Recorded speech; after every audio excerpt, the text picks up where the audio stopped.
किसी गांव में रमेश नाम का एक गरीब किसान रहता था। रमेश का जीवन कठिनाइयों से भरा था। उसकी खेती से जो थोड़ा बहुत अनाज पैदा होता, उसी से उसका परिवार किसी तरह अपना गुजारा करता था। रमेश को अपनी मेहनत और ईमानदारी पर गर्व था। वह हमेशा सोचता था कि सच्चाई और मेहनत का रास्ता कठिन भले ही हो, लेकिन अंत में वह इंसान को सही मंजिल तक पहुंचाता है। गांव के बड़े किसानों के पास बड़ी बड़ी जमीनें थीं, लेकिन रमेश के पास केवल 2 बीघा जमीन थी। बारिश ठीक से न होने के कारण उसकी फसल अक्सर खराब हो जाती। फिर भी रमेश अपनी ईमानदारी पर कभी संदेह नहीं करता। एक दिन गांव के प्रधान ने घोषणा की कि जो किसान अगले 3 महीने में सबसे अच्छी फसल उगाएगा, उसे इनाम के रूप में 5 बीघा जमीन दी जाएगी। ये सुनकर रमेश के मन में आशा जागी। रमेश ने मेहनत से अपनी जमीन तैयार की। उसने बीज अच्छे से चुने और अपने खेत में दिन रात मेहनत की। हालांकि बाकी किसान आधुनिक मशीनों और रसायनों का इस्तेमाल कर रहे थे, लेकिन रमेश ने केवल प्राकृतिक तरीके से खेती की। उसकी पत्नी गीता ने एक दिन उससे कहा, रमेश, हम भी अगर रसायनों का उपयोग करें तो हमारी फसल बेहतर हो सकती है। रमेश ने मुस्कुराते हुए उत्तर दिया, गीता, चाहे हमारी फसल छोटी हो, लेकिन मैं अपनी जमीन और अपनी मेहनत के साथ बेईमानी नहीं करूंगा। ईमानदारी से कमाई हुई चीज ही असली सुख देती है। एक दिन जब रमेश अपने खेत में काम कर रहा था, तो उसे खेत के एक कोने में एक चमकती हुई चीज दिखी। उसने पास जाकर देखा तो उसे सोने का एक बड़ा थैला मिला।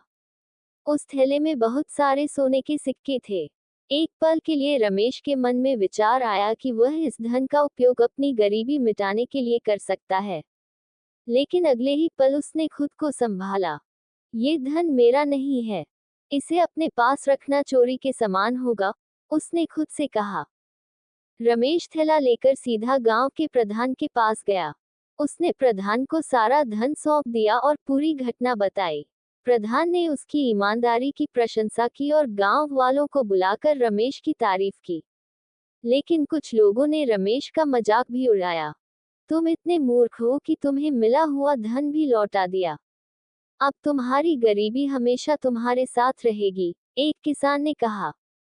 रमेश ने शांत स्वर में उत्तर दिया, मुझे अपने आत्मसम्मान के साथ जीना है। धन हमेशा नहीं टिकता, लेकिन ईमानदारी का इनाम सदा रहता है। 3 महीने बाद प्रतियोगिता का दिन आया। सभी किसानों ने अपनी फसलें दिखाईं। रमेश की फसल छोटी थी लेकिन साफ सुथरी और प्राकृतिक थी। बाकी किसानों ने बड़ी और चमकदार फसलें उगाई थी, लेकिन उनमें रसायनों का उपयोग किया गया था।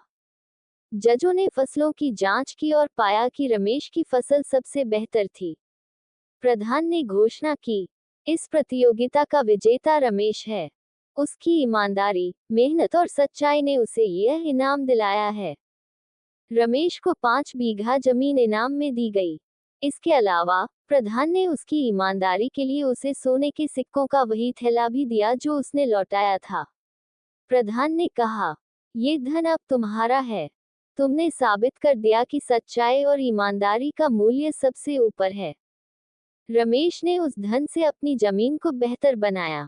उसने मेहनत और ईमानदारी के साथ खेती जारी रखी।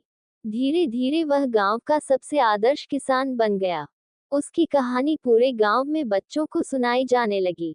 लोग उसकी ईमानदारी और मेहनत की मिसाल देने लगे। ये कहानी हमें सिखाती है कि ईमानदारी और सच्चाई का रास्ता भले ही कठिन हो, लेकिन इसका इनाम हमेशा मिलता है। धन और लालच के पीछे भागने की बजाय अगर हम अपने मूल्यों पर टिके रहें, तो जीवन में सच्ची खुशी और सफलता हासिल कर सकते हैं। ईमानदारी सबसे बड़ी संपत्ति है। ये हमें केवल दूसरों का सम्मान नहीं दिलाती, बल्कि खुद के प्रति गर्व और आत्मसम्मान का अनुभव कराती है।